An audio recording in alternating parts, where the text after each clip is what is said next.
তিন জায়গায় প্রয়োজনে মিথ্যা বলা যায়।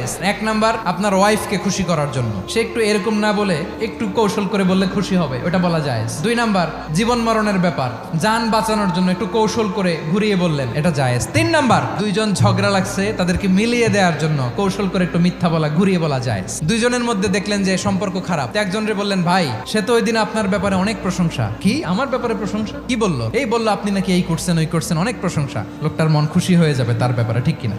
আবার তার সাথে যার ঝগড়া, ওরে যে বলুন, ভাই ওই দিন তো সে আপনার অনেক অ্যাপ্রিসিয়েশন করলো, অনেক, সে তো অবাক, কি রে বলে কি? এই যে দুইজনের ব্যাপারে দুইজনের একটু ভালো ভালো কথা বলে দিচ্ছেন, একদিন দেখবেন রাস্তা দিয়ে হাঁটার সময় একে অপরকে সালাম দিয়ে ফেলছে, সালাম দিয়ে বুকে জড়ায় ধরছে, আছে না নাই?